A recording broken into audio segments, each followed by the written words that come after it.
Hello, I'm author and publisher Mark David Welsh and welcome to the Writer's Lab.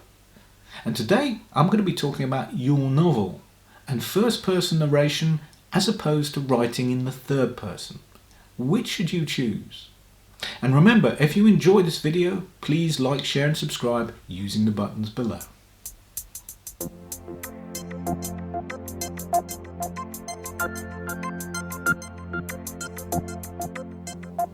Okay, let's start with the basics. The main reason behind the decision to deliver your novel as a first-person narration or in the third person is a simple one.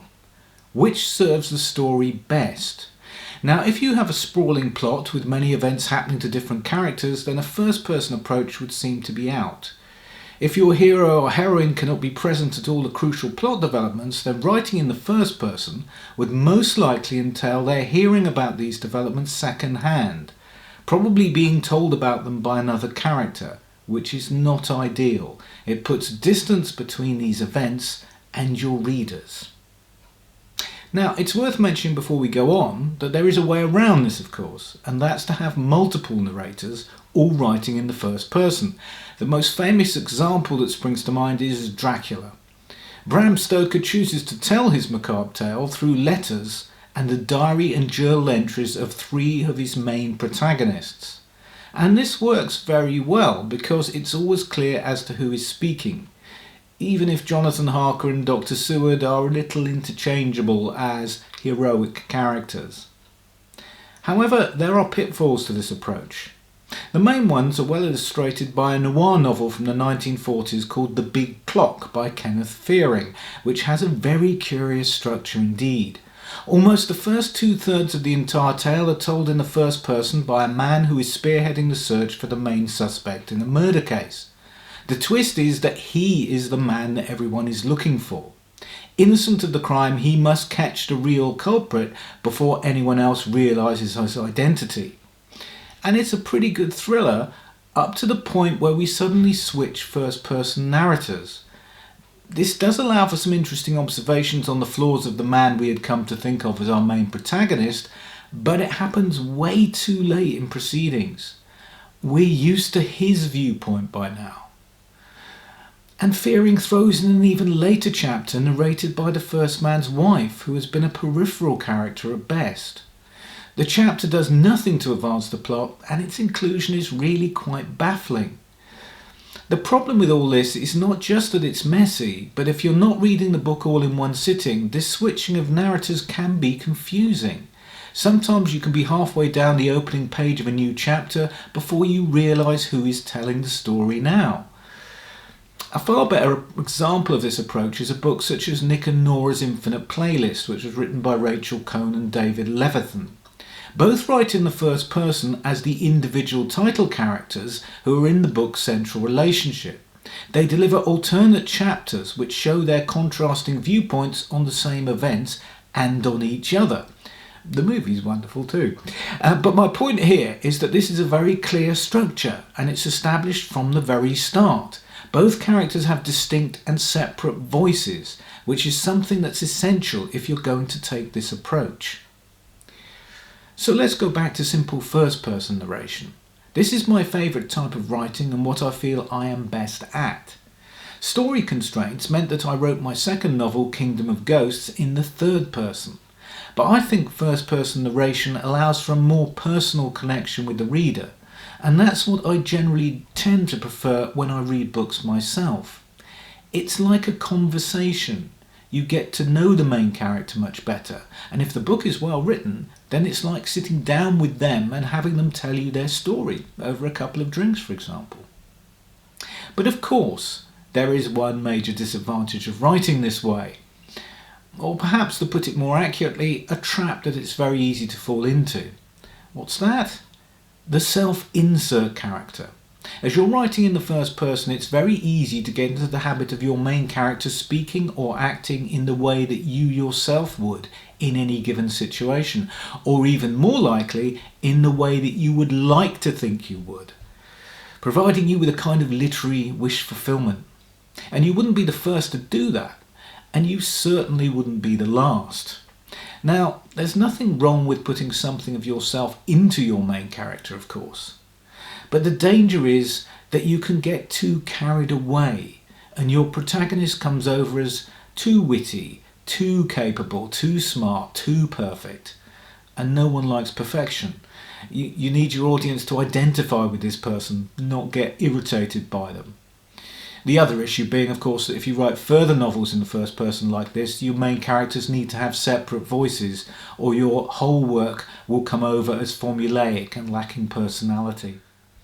So when I was writing my 2 first-person novels, I sat down before I started and decided on some character traits, separate from my own, that both my narrators could possess and demonstrate. Now, whether I managed to sufficiently differentiate between the 2 of them is, of course, for other people to decide, but here's what I tried to achieve.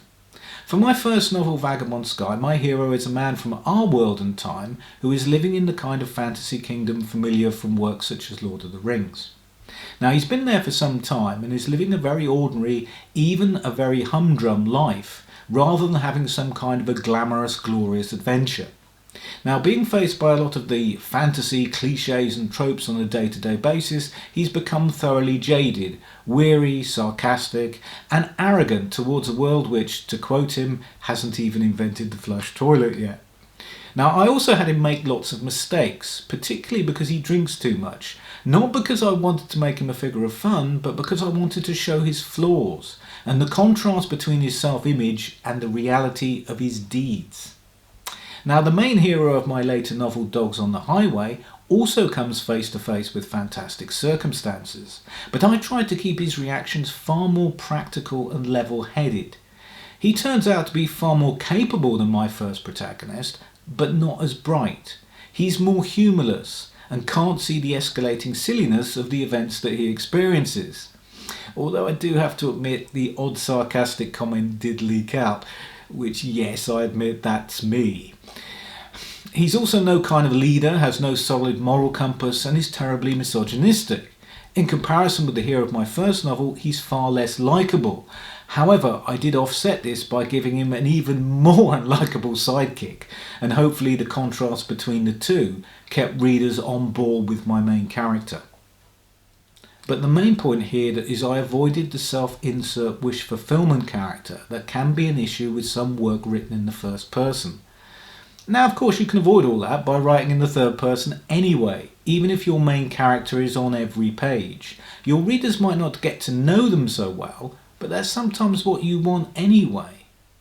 So if you're writing in the third person and you have more than one main character, of course it's vital to give them separate personalities. So you may find it useful to sketch out personal biographies and histories to help define them and their behaviour.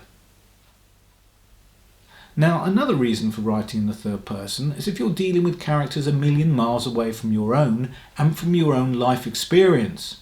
For example, if I was to attempt a novel centred around the activities of a serial killer, I would have no reference points other than what I've seen in visual media or read by other writers. I don't think I could actually get into the head of a person like that and deliver a first-person narration that would be believable. I wouldn't know where to start. So in that case, third person would be the way to go.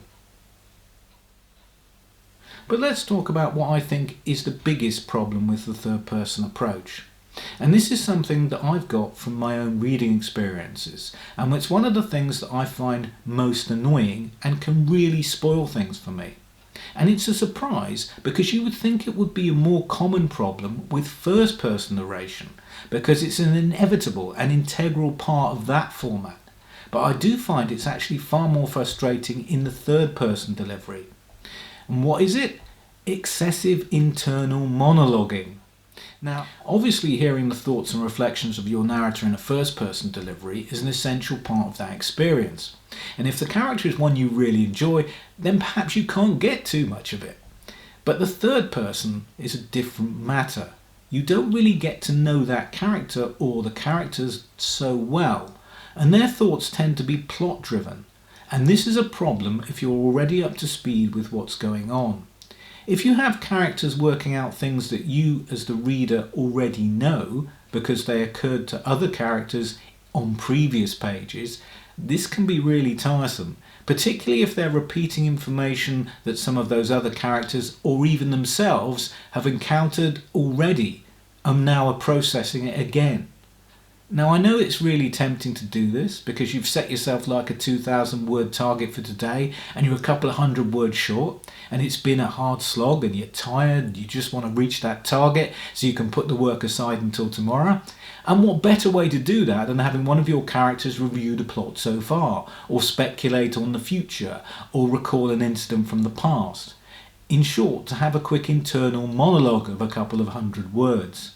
Yeah, I've done it myself.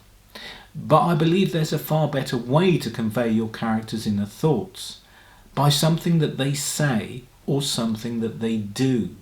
Then the character is being active rather than passive, and a few lines of dialogue or action can get your point across in a far more economical and interesting way. Well, those are a few of my rambling reflections on different types of narration that you might want to consider for your novel. I hope it sparks some ideas with you, if nothing else. Now, as always, of course, feel free to join me in the comments below, and if you've enjoyed the video, don't forget to like, share and subscribe if you want to. So that's it for today. Please stay safe, stay well, and don't be a stranger.